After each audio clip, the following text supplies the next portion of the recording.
My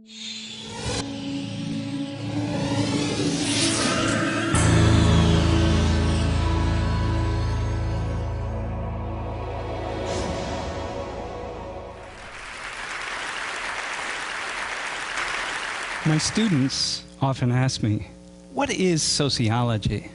And I tell them it's the study of the way in which human beings are shaped by things that they don't see. And they say, so how can I be a sociologist? How can I understand those invisible forces? And I say, empathy. Start with empathy. It all begins with empathy. Take yourself out of your shoes, put yourself into the shoes of another person. Here, I'll give you an example.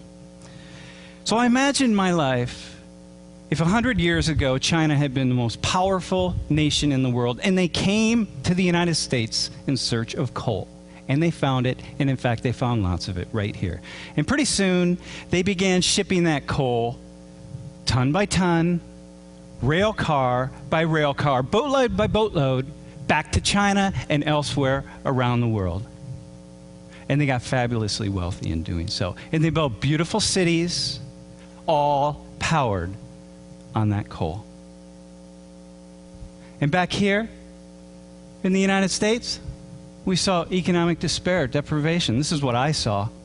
I saw people struggling to get by, not knowing what was what and what was next. And then I asked myself the question. I say, how is it possible that we could be so poor here in the United States? Because the coal is such a wealthy resource, it's so much money.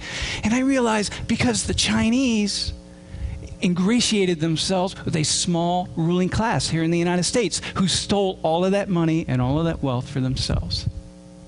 And the rest of us, the vast majority of us, struggle to get by. And the Chinese gave this small ruling elite loads of military weapons and sophisticated technology in order to ensure that people like me would not speak out against this relationship. Does this sound familiar? And they did things like train Americans to help protect the coal. And everywhere were symbols of the Chinese. Everywhere, a constant reminder. And back in China, what do they say in China? Nothing. They don't talk about us. They don't talk about the coal. If you ask them, they'll say, well, you know, the coal, we need the coal. I mean, come on. I'm not going to turn down my thermostat. You can't expect that. And so I get angry and I get pissed, as do lots of average people, and we fight back. And it gets really ugly. And the Chinese respond in a very ugly way. And before we know it, they've sent in the tanks, and they send in the troops. And lots of people are dying. And it's a very, very difficult situation. Can you imagine what you would feel if you were in my shoes? Can you imagine walking out of this building and seeing a tank sitting out there, or a truck full of soldiers? And just imagine what you would feel, because you know why they're here. And you know what they're doing here. And you just feel the anger and you feel the fear. Okay? If you can, that's empathy. That's empathy. You've left your shoes and you've stood in mine. And you feel that. Okay, so that's the warm-up. That's the warm-up. Now we're going to have the real radical experiment. And so for the remainder of my talk, what I want you to do is put yourselves in the shoes of an ordinary Arab Muslim living in the Middle East, in particular in Iraq. Okay? And so to help you, perhaps you're a member of this middle-class family in Baghdad, and what you want is the best for your kids. You want your kids to have a better life. And you watch the news, you pay attention, you read the newspaper, you go down to the coffee shop with your friends, and you read the newspapers from around the world, and sometimes you even watch satellite, CNN, from the United States, so you have a sense of what the Americans are thinking. But really, you just want a better life for yourself. That's what you want. You're Arab Muslim living in Iraq. You want a better life for yourself. So here, let me help you. Let me help you with some things that you might be thinking. Number one, this incursion into your land, these past 20 years and before, the reason anyone's interested in your land, in particular the United States, it's oil. Come on, it's all about oil. You know that. Everybody knows that. People here back in the United States know it's about oil. right? It's because somebody else has a design for your resource. It's your resource. It's not somebody else's, right? It's your land. It's your resource. Somebody else has a design for it. And you know why they have a design? You know why they have their eyes set on it? Because they have an entire economic system that's dependent on that oil. Foreign oil. Oil from other parts of the world that they don't own. And what else do you think about these people? Well, the Americans, they're rich. Come on, they live in big houses. They have big cars. They all have blonde hair, blue eyes. They're happy. You think that. It's not true, of course, but that's the media impression. That's like what you get. And they have big cities. And the cities are all dependent on oil. And back home, what do you see? Poverty, despair, struggle. Look, you don't live in a wealthy country. I mean, this is Iraq. You don't live in, this is what you see. You see people struggling to get by. I mean, it's not easy. You see a lot of poverty, and you feel something about this. These people have designs for your resource, and this is what you see. Something else you see that you talk about. Americans don't talk about this, but you do. There's this thing, this militarization of the world, and it's centered right in the United States. And the United States is responsible for almost 1/2 of the world's military spending. 4% of the world's population, and you feel it. You see it every day. It's part of your life. And you talk about it. With your friends, you read about it. Right? And back when Saddam Hussein was in power, the Americans didn't care about his crimes. When he was gassing the Kurds and gassing Iran, they didn't care about it. When oil was at stake, somehow, suddenly, things mattered. Right? And what you see, something else, the United States, the hub of democracy around the world, they don't seem to really be supporting democratic countries all around the world. There are a lot of countries, oil-producing countries, that aren't very democratic, but supported by the United States. It's odd. Oh, these incursions, these 2 wars, the 10 years of sanctions, the 8 years of occupation, the insurgency that's been unleashed on your people, the tens of thousands, the hundreds of thousands of civilian deaths, all because of oil. You can't help but think that. You talk about it. It's in the forefront of your mind always. You say, how is that possible? In this man, he's every man. Your grandfather, your uncle, your father, your son, your neighbor, your professor, your student. Once a life, happiness and joy, and suddenly pain and sorrow. Everyone in your country has been touched by the violence, the bloodshed, the pain, the horror. Everybody, not a single person in your country has not been touched. So here, but there's something else. There's something else about these people, these Americans who are there. There's something else about them that you see. They don't see themselves. And what do you see? They're Christians. They're Christians. They worship the Christian God. They have crosses. They carry Bibles. Their Bibles have a little insignia that says U.S. Army on them. And they're leaders. They're leaders. Before they send their sons and daughters off to war in your country, and you know the reason, before they send them off, they go to a Christian church and they pray to their Christian God and they ask for protection and guidance from that God. Why? Well, obviously, so that when people die in the war, they are Muslims. They are Iraqis. They're not Americans. You don't want Americans to die. Protect our troops. And you feel something about that. Of course you do. And they do wonderful things. You read about it, you hear about it. They're there to build schools and help people, and that's what they want to do. They do wonderful things, but they also do the bad things, and you can't tell the difference. In this guy, you get a guy like Lieutenant General William Boykin. I mean, here's a guy who says that your God is a false God. Your God's an idol. His God is a true God. The solution to the problem in the Middle East, according to him, is to convert you all to Christianity. Just get rid of your religion. And you know that. Americans don't read about this guy. They don't know anything about him, but you do. You pass it around. You pass his words around.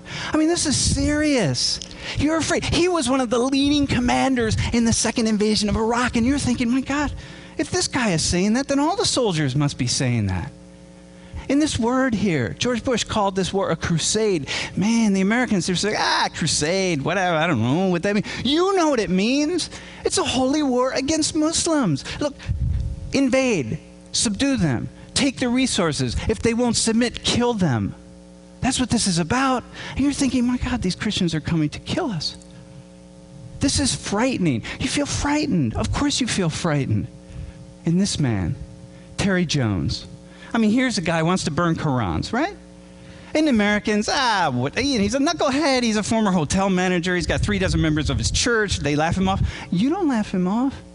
Because in the context of everything else, all the pieces fit. I mean, of course, this is how Americans think. And so people all over the Middle East, not just in your country, are protesting. Like he wants to burn Qurans, our holy book.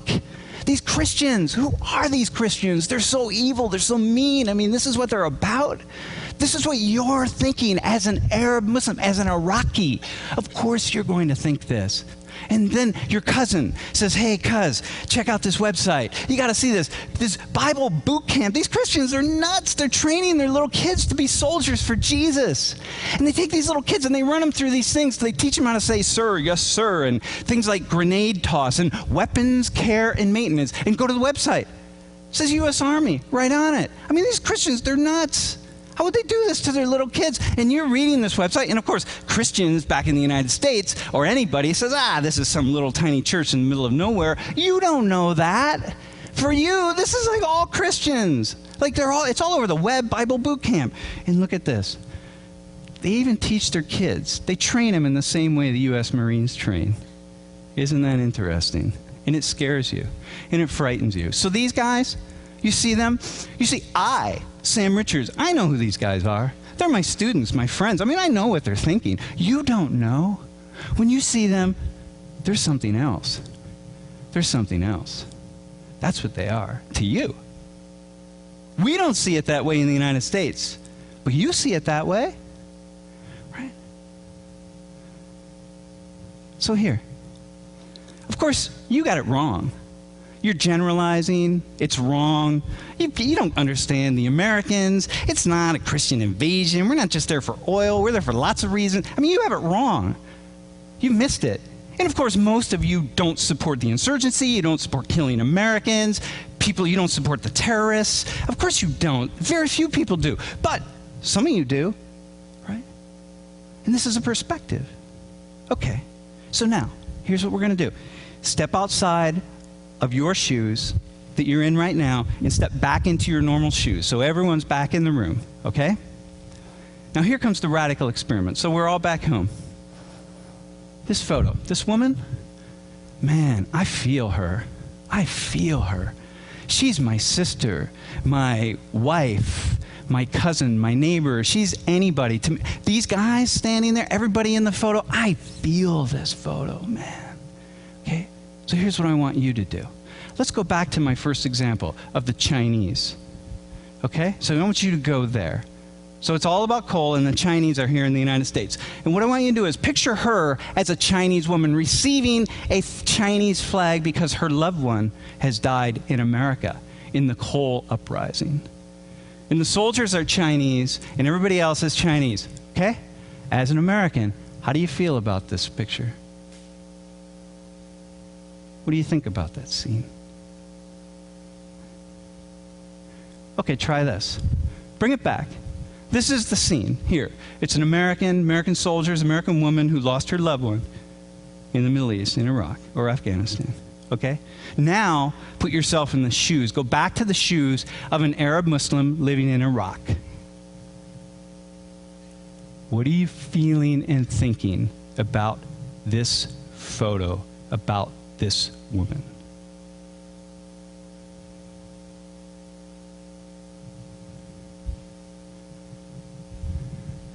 Okay, now follow me on this, because I'm taking a big risk here. And so I'm going to invite you to take a risk with me. These gentlemen here, they're insurgents. They were caught by the American soldiers trying to kill Americans. And maybe they succeeded. Maybe they succeeded.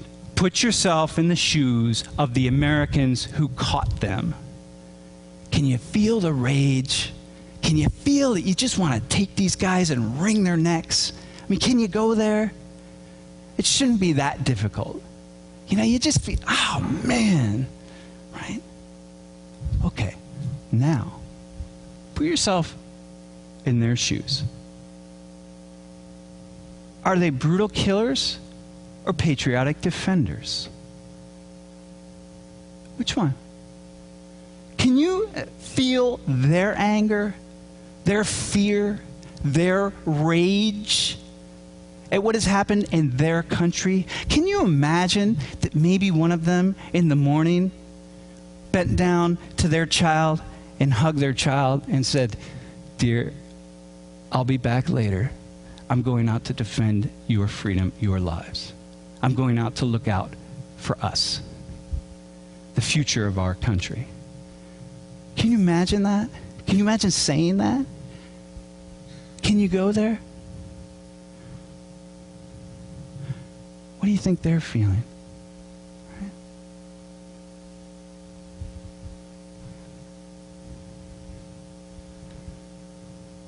You see, that's empathy. It's also understanding. Now, you might ask, okay, Sam, so why do you do this sort of thing? Like, why would you use this example of all examples? And I say, because. You're allowed to hate these people, right? You're allowed to, just hate them with every fiber of your being. And if I can get you to step into their shoes and walk an inch, one tiny inch, then imagine the kind of sociological analysis that you can do in all other aspects of your life. You can walk a mile when it comes to understanding why that person's driving 40 miles per hour in the passing lane, or your teenage son, or your neighbor who annoys you by cutting his lawn on Sunday mornings. Whatever it is, you can go so far. And this is what I tell my students. Step outside of your tiny little world. Step inside of the tiny little world of somebody else. And then do it again, and do it again, and do it again. And suddenly, all these tiny little worlds, they come together in this complex web, and they build a big, complex world. And suddenly, without realizing it, you're seeing the world differently. Everything has changed. Everything in your life has changed. And that's, of course, what this is about. Attend to other lives, other visions. Listen to other people. Enlighten ourselves. I'm not saying that I support the terrorists in Iraq. But as a sociologist, what I am saying is, I understand. And now perhaps you do too. Thank you.